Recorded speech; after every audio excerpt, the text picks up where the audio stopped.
کبھی آپ نے رات کے کسی ایسے لمحے میں خود سے یہ سوال کیا ہے، جب پوری دنیا سو رہی ہو، گھڑی کی آواز بھی سنائی دے رہی ہو، لیکن آپ کے دل کے اندر ایک عجیب سا شور برپا ہو کہ آخر اللہ روحانی محبت میں اتنا درد کیوں دیتا ہے؟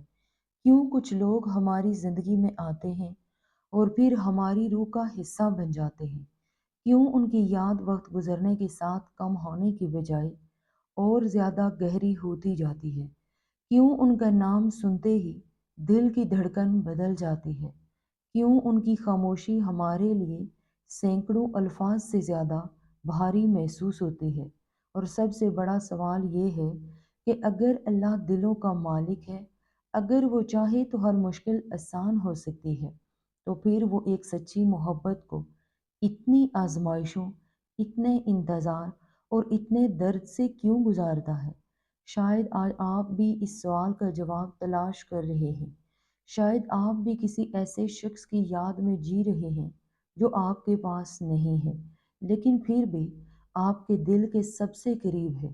شاید آپ نے بھی کبھی رات کے آخری پہر میں آنسوؤں کے ساتھ دعا کی ہو اور کہا ہو، یا اللہ، اگر یہ محبت میرے حق میں بہتر ہے تو اسے میری تقدیر بنا دے، اور اگر نہیں تو میرے دل سے اس کی تڑپ نکال دے۔ لیکن وقت گزرتا رہا، دن مہینوں میں بدلے، مہینے سالوں میں بدل گئے، اور آپ نے محسوس کیا کہ محبت تو شاید کم نہ ہوئی بلکہ اور زیادہ گہری ہو گئی۔ یہی وہ مقام ہے جہاں روحانی محبت کا راز شروع ہوتا ہے، کیونکہ ہر محبت انسان کو نہیں بدلتی، لیکن روحانی محبت انسان کی پوری شخصیت کو بدل دیتی ہے۔ یہ انسان کے سوچنے کا انداز بدل دیتی ہے، اس کی دعائیں بدل دیتی ہے، اس کی راتیں بدل دیتی ہے، اس کے خواب بدل دیتی ہے، یہاں تک کہ اس کا رب سے تعلق بھی بدل دیتی ہے۔ اور شاید یہی وجہ ہے کہ اللہ ہر انسان کو اس قسم کی محبت عطا نہیں کرتا، کیونکہ یہ محبت صرف خوشی نہیں لاتی، یہ ایک امتحان لاتی ہے، ایک تربیت لاتی ہے، اور ایک ایسا سفر بھی لاتی ہے جس میں انسان اپنے آپ کو پہلے سے زیادہ گہرائی سے جاننے لگتا ہے۔ رسول اللہ صلی اللہ علیہ وآلہ وسلم نے فرمایا کہ روحیں جمع کیے ہوئے لشکروں کے مانند ہیں۔ یہ حدیث انسان کو سوچنے پر مجبور کر دیتی ہے کہ آخر کیوں بعض لوگ پہلی ملاقات میں ہی اپنے محسوس ہوتے ہیں؟ کیوں بعض لوگوں کے ساتھ چند لمحے گزار کر یوں لگتا ہے جیسے برسوں کا تعلق ہو؟ کیوں بعض چہرے دل کے اندر اتر جاتے ہیں، جبکہ بعض لوگ سالوں ساتھ رہ کر بھی اجنبی محسوس ہوتے ہیں؟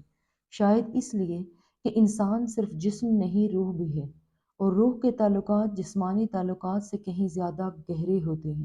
یہی وجہ ہے کہ جب روح کسی سے وابستہ ہو جاتی ہے تو فاصلے اسے ختم نہیں کر پاتے، وقت اسے مٹا نہیں پاتا، حالات اسے کمزور نہیں کر پاتے۔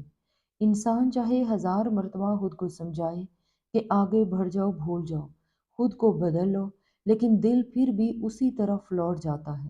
اور یہی وہ کیفیت ہے جو انسان کو حیران کرتی ہے۔ وہ سوچتا ہے کہ آخر کیوں؟ آخر اس ایک شخص میں ایسی کیا بات ہے کہ لاکھ کوشش کے باوجود اس کی یاد دل سے نہیں جاتی؟ نفسیات کی دنیا بھی اس بارے میں کچھ دلچسپ حقائق بیان کرتی ہے۔ ماہرین نفسیات کہتے ہیں کہ جب کوئی شخص ہمارے جذباتی نظام پر غیر معمولی اثر ڈال دیتا ہے تو ہمارا دماغ اس سے وابستہ یادوں کو بہت گہرائی سے محفوظ کر لیتا ہے۔ یہی وجہ ہے کہ ایک خوشبو، ایک جگہ، ایک آواز، ایک جملہ یا ایک گانا بھی ہمیں برسوں پرانی یادوں میں لے جا سکتا ہے۔ لیکن روحانی محبت صرف نفسیات کا معاملہ نہیں ہوتی، اس میں ایک ایسی گہرائی ہوتی ہے جسے صرف الفاظ میں بیان کرنا ممکن نہیں۔ یہی وجہ ہے کہ بعض لوگ محسوس کرتے ہیں کہ وہ کسی شخص کو یاد کریں اور اسی لمحے اس کا پیغام آ جائے۔ اگرچہ سائنس ان تمام تجربات کو مکمل طور پر ثابت نہیں کر سکی، لیکن جذباتی وابستگی اور انسانی احساسات کی گہرائی کو تسلیم ضرور کرتی ہے۔ لیکن اب اصل سوال یہ ہے کہ اگر یہ محبت اتنی پاکیزہ اور اتنی گہری ہے